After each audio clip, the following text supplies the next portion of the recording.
40,000 years before your time, a gray dawn breaks over frozen steppe. 3 figures stand at the edge of camp, breath clouding the air. They check flint-tipped spears, tightening sinew with numb fingers. Today, something massive waits out there. You spot it on the horizon, a dark shape taller than 3 men stacked head to foot, weighing as much as 8 tons. The mammoth. You crouch low in frozen grass. Your stone-tipped spear suddenly feels like a toothpick. 3 men crouch on frozen steppe, breath curling white in the silence. Hands speak where voices cannot. Out there, a lone mammoth stands unaware. They split wide, circling low through thin snow, gripping stone-tipped spears against the cold. Bone tools crack into frozen earth. 3 hunters dig a pit wide enough to swallow a mammoth. Then they lay branches and dry grass across the opening, a thin disguise over empty air. 1 wrong step from 6 tons of animal, and the trap works. The mammoth closes the distance. You smell wet fur and frozen earth. Your fingers tighten around a wooden shaft tipped with napped flint. 1 throw, 8 tons of muscle and tusk bearing down. You plant your foot and let it fly.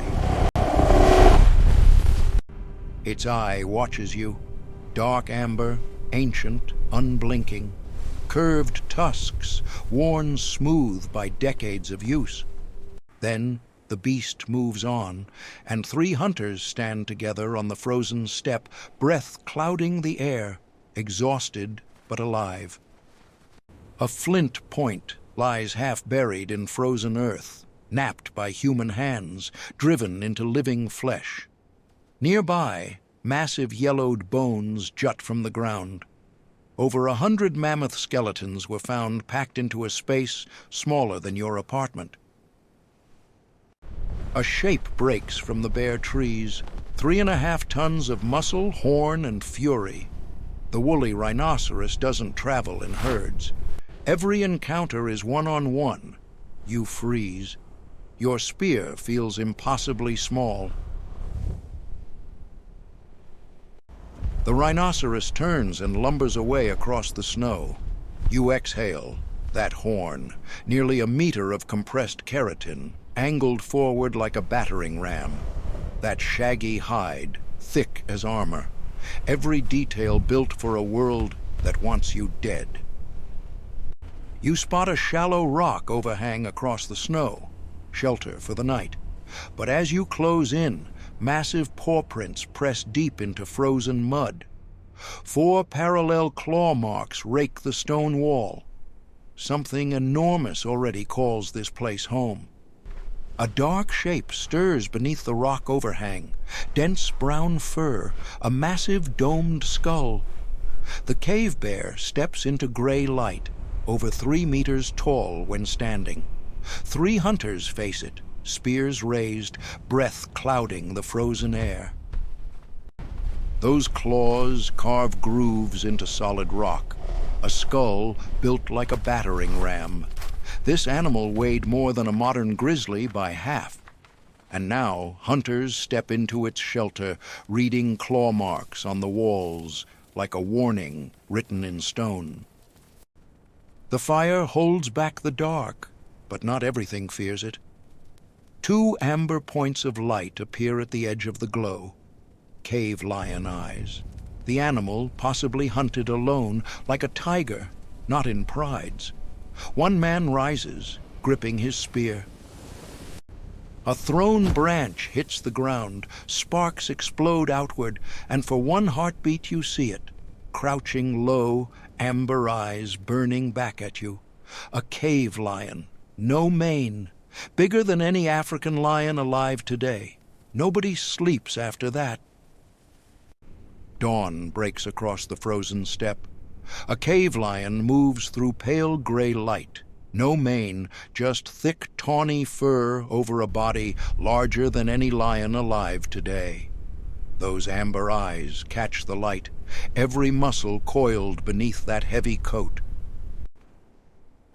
You step inside the shelter and find claw marks gouged deep into stone. A cave bear slept here. You kneel, press red ochre to the wall, and draw the lion that haunts your dreams. Fear becomes art. The elder's hands open wide beside the fire, then slowly close. He is teaching without words on a page, because none exist.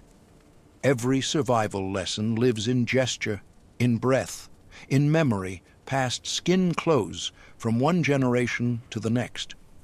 4 silhouettes in the gray distance: mammoth, rhinoceros, cave bear, cave lion. Each one capable of killing you before your next breath. And now imagine standing alone on that frozen steppe, wrapped in hides, holding only stone. You spot them on the horizon, dark shapes drifting through the snow like slow thunderclouds. 5, maybe 6 woolly mammoths, each one taller than 3 men stacked high. Your hunters crouch low in frozen grass, gripping stone-tipped spears, breathing slow.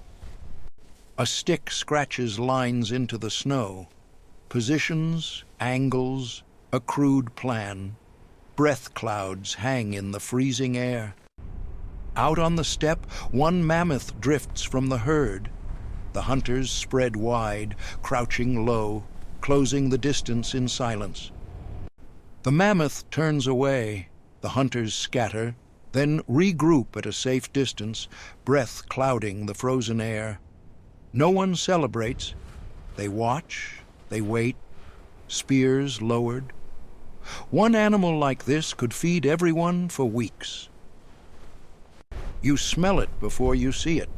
A woolly rhinoceros steps from behind bare trees, 3.5 tons of muscle and horn. You freeze. It's solitary, no herd to distract, just you, your spear, and a beast that outweighs you 40 times over. You slide 1 foot back through the snow.